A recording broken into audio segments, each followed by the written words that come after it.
બનાસકાંઠા જિલ્લા કોંગ્રેસ સમિતિના પ્રમુખ તરીકે મારી વરણી થઈ ત્યારબાદ બનાસકાંઠાના તમામ તાલુકાને કાર્યકર્તાઓ શુભેચ્છા મુલાકાત લીધી છે અને 16મી તારીખે જિલ્લા કોંગ્રેસના પ્રમુખ તરીકેનો પદગ્રહણનો કાર્યક્રમ પણ રાખ્યો છે। સરપંચો છેલ્લા 3 વર્ષથી સરપંચોની ચૂંટણી યોજાઈ નથી અને લોકશાહીનું ગળું દબાવવાની આ સરકારે કોશિશ કરી હતી। 3 વર્ષ પછી સરપંચો ચૂંટાયા તેનો કોંગ્રેસ પાર્ટી દ્વારા સન્માન સમારોહ યોજાયો હતો અને કોંગ્રેસ પાર્ટી અને સરપંચો સાથે મળી ગામના વિકાસ, તાલુકાના વિકાસ, જિલ્લાના વિકાસ માટે કામ કરે એના માટે એક સેતુ સાધવાનું આજે ધાનેરા વિધાનસભાએ કામ કર્યું છે। પક્ષમાં ક્યાંક નારાજગી હતી? જો કોંગ્રેસ પાર્ટીમાં કોઈ નારાજગી નથી। આજે તમે દરેક તાલુકામાં જાઓ તો બધા સાથ સહકાર એટલા જ ઉત્સાહ સાથે આજે આવી રહ્યા છે। તાલુકા કક્ષાએ પણ 500-500, 1000 માણસ જ્યારે કોંગ્રેસ પાર્ટીના કાર્યક્રમમાં આવે બધા સાથે જ અને આગામી જિલ્લા પંચાયત, તાલુકા પંચાયત, વિધાનસભાની ચૂંટણીમાં કોંગ્રેસ પાર્ટી બનાસકાંઠાની કઈ રીતે મજબૂતાઈથી લડે અને જીતે એના માટે કામ કરવામાં બધા લાગી ગયા છે। બધાના ક્ષેત્રો અલગ અલગ છે। કોઈ પણ સંગઠનમાં પદ એ ટેમ્પરરી હોય છે, પરંપરા હોય છે, વારાફરતી એક પછી બીજા નવા આવે એવી રીતે કોંગ્રેસ પાર્ટીમાં આવનારા સમય જેમ પ્રદેશ પ્રમુખની વાત છે તો હવે જે પણ નવા આવે એવી રીતે જિલ્લા પ્રમુખ હોય, તાલુકા પ્રમુખ હોય, શહેર પ્રમુખ હોય, સમયને અનુસાર એમાં પરિવર્તન થતું હોય। અને ધાનેરા વિધાનસભા મારફત તાલુકા કોંગ્રેસ સમિતિ આયોજિત નવા સરપંચોનો સત્કાર સમારંભ અને નવા જિલ્લા કોંગ્રેસ સમિતિના પ્રમુખ સાથેની શુભેચ્છિક મુલાકાત આ પ્રોગ્રામમાં તમામ સરપંચોએ હાજરી આપી।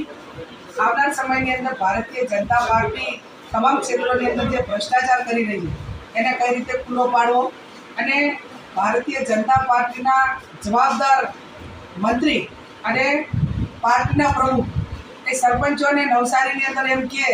કે તમે ગામના વિકાસ માટે ચૂંટાયેલા છો, તમે કોન્ટ્રાક્ટર ન બની જતા,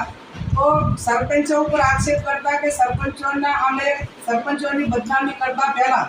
ભારતીય જનતા પાર્ટીમાં સત્તા ઉપર બેઠેલા લોકોએ વિચારવું જોઈએ કે કોન્ટ્રાક્ટર પદ્ધતિથી તમે આખા દેશને વેચી મારેલી। અદાણી પાસે તમામ ક્ષેત્રના કોન્ટ્રાક્ટરો તમારો ભારતીય જનતા પાર્ટીનો પેજનો પ્રમુખ હોય તો પણ એ ગામની અંદર કોન્ટ્રાક્ટના કામો કરતો હોય, વિવિધ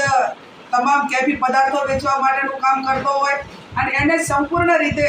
સરકારમાંથી એને પ્રોત્સાહન મળતું હોય, તમામ વહીવટીતંત્ર તરફથી એને બરોબર સાથ સહકાર મળતો હોય અને આવા સંજોગોની અંદર જ્યારે ભારતીય જનતા પાર્ટીના જે લોકો છે એ માત્ર લોકશાહીને બદનામ કરવાનું, જે ગ્રામ પંચાયત એટલે લોકોની એક પાયાની પંચાયત જે આપણી ડેમોક્રેસીમાં સૌથી મજબૂત અને સંપૂર્ણ અધિકારો આપેલા હોય તો એ ગ્રામ્ય વિસ્તારમાં પંચાયતોને સરપંચોને આપેલા છે અને એમની સામે આવા આક્ષેપ કે બદનામ કરે એ હું માનું ત્યાં સુધી આ વાતને હું યોગ્ય માનતી નથી। આવનાર સમયની અંદર કોંગ્રેસ પાર્ટી તમામ જે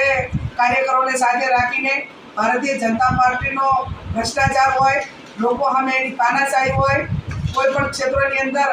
વહીવટીતંત્ર, અધિકારીઓ નાના મોટું ખોટું હેરાન કરીને કાર્યકરોને હેરાન કરવા માટેના પ્રયત્નો કરતા હોય તો એની સામે મજબૂતાઈ રીતે લડત આપી અને કોઈ પણ આમ પ્રજા હોય કે કોંગ્રેસનો કાર્યકર હોય એને વહીવટીતંત્ર કે પોલીસ તંત્ર કોઈ હેરાન ન કરે એના માટેનો આવનાર સમયમાં સાથે મળીને જ્યાં જરૂર પડે એ બંધારણીય જે અધિકારો આપેલા છે, આપણને વ્યક્તિ અધિકારો મળેલા છે એનો ઉપયોગ કરીને લોકોને ન્યાય અપાવવાનો પ્રયત્ન કરશે।